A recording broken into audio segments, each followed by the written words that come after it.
A survivor herself, Booyah Grizzlyback, will now read An Early Fright by Sheridan Le Fanu. We, though by no means magnificent people, inhabit a castle or a slough. A small income in that part of the world goes a great way.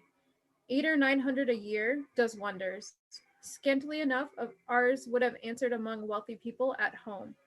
My father is English, and I bear an English name, although I never saw England. But here in this lonely and primitive place where everything is so marvelously cheap, I really don't see, however, so much more money would have all added comforts or even luxuries to her life. My father was in the Austrian service and retired upon a pension and his patrimony, and purchased this feudal residence and the small estate on which it stands, a bargain. Nothing can be more picturesque or solitary. It stands on a slight ambiance in a forest. The road, very old and narrow, passes in front of its drawbridge, never raised in my time, in its moat, stocked with perch and sailed over by many swans, and floating on its surface white fleets of water lilies. Overall, this slough shows its many widowed front, its towers, and its Gothic chapel. The forest opens in an irregular and very picturesque glade before its gate, and at the right, a steep Gothic bridge carries the road over a stream that winds in deep shadow through the wood. I have said that this is a very lonely place. Judge whether I say truth. Looking from the hall door towards the road, the forest in which our castle stands extends 15 miles to the right and 12 to the left. The nearest inhabited village is about 7 of your English miles to the left. The nearest inhabited slough of any historic associations is that of old General Spilsdorf, nearly 20 miles away to the right.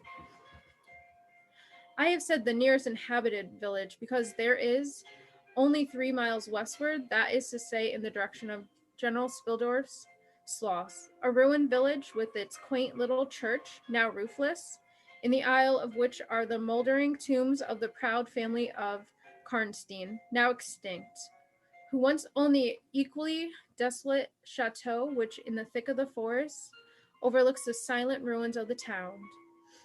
Respecting the cause of the desertion of this striking and melancholy spot, there is a legend which I shall relate to you another time.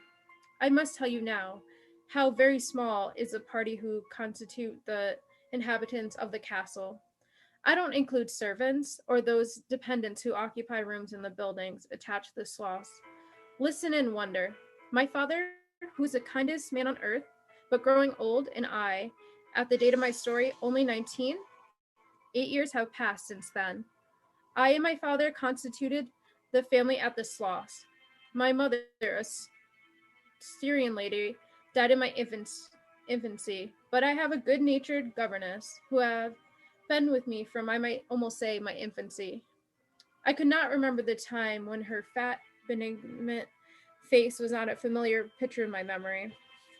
This was Madame Perdon, a native of Bern, whose care and good nature now in part supplied to me the loss of my mother, whom I do not even remember, so early I lost her. She made a third at our little dinner party. There was a fourth, Mademoiselle de La Fontaine, a lady such as you term, I believe, a finishing governess. She spoke French and German, Madame Pardon French and broken English, to which my father and I added English, which partly to prevent it becoming a lost language among us, and partly from patriotic motives we spoke every day. The consequence was a babble, as which strangers used to laugh, and which I shall make no attempt to reproduce in this narrative. And there were 2 or 3 young lady friends besides, pretty nearly of my own age, who were occasional visitors, for longer or shorter terms, and these visits I sometimes returned. These were our regular social resources, but of course there were chance visits from neighbors of only 5 or 6 leagues distance. My life was notwithstanding rather a solitary one, I can assure you. My governance had just so much control over me as you might conjecture such sage persons would have in the case of a rather spoiled girl whose only parent allowed her pretty nearly her own way in everything. The first occurrence in my existence which produced a terrible impression upon my mind, which in fact never had been effaced, was one of the very earliest incidents of my life which I can recollect. Some people will think it's so trifling that it should not be recorded here. You will see. However, by and by, why I mention it. The nursery, as it was called, though I had it all to myself, was a large room in the upper story of the castle, with a steep oak roof. I can't have been more than 6 years old when one night I awoke and, looking round the room from my bed, failed to see the nursery maid. Neither was my nurse there, and I thought myself alone. I was not frightened, for I was one of those happy children who was studiously kept in ignorance of ghost stories, of fairy tales, and of all such lures that make us cover up our heads when the door cracks suddenly, or the flicker of an expiring candle makes the shadow of a bedpost stands upon the wall nearer to our faces. I was vexed and insulted at finding myself, as I conceived, neglected, and I began to whimper. Preparatory to a hearty bout of roaring, when to my surprise I saw a solemn but very pretty face looking at me from the side of the bed. It was that of a young lady who was kneeling with her hands under the coverlet. I looked at her with a kind of pleased wonder and ceased whimpering. She caressed me with her hands and lay down beside me on the bed and drew me towards her, smiling. I felt immediately delightfully soothed and fell asleep again. I was wakened by a sensation as if two needles ran into my breast very deep at the same moment, and I cried loudly. The lady stared back with her eyes fixed on me, and then slipped down upon the floor, and as I thought, hid herself under the bed. I was now for the first time frightened, and I yelled with all my might and main. Nurse, nursery maid, housekeeper, all came running in, and hearing my story, they made light of it, soothing me all they could meanwhile. But child as I was, I could perceive that their faces were pale with an unwonted look of anxiety, and I saw them look under the bed and about the room and peep under tables and pluck open cupboards, and the housekeeper whispered to the nurse, "Lay your hand along that hollow in the bed. Someone did lie there. So sure as you did not, the place is still warm." I remember the nursery maid petting me, and all three examining my chest, where I told them I felt the puncture, and pronouncing that there was no sign visible that any such thing had happened to me. The housekeeper and the two other servants who were in charge of the nursery remained sitting up all night, and from that time a servant always sat up in the nursery until I was about 14. I was very nervous for a long time after this. A doctor was called in. He was pallid and elderly. How well I remember his long saturnine face, slightly pitted with smallpox, and his chestnut wig. For a good while, every second day, he came and gave me medicine, which of course I hated.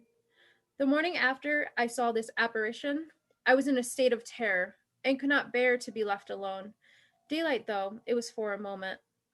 I remember my father coming up and standing at the bedside, and talking cheerfully, and asking the nurse a number of questions, and laughing very heartily at one of the answers, and putting me on the shoulder and kissing me and telling me not to be frightened, that it was nothing but a dream and could not hurt me.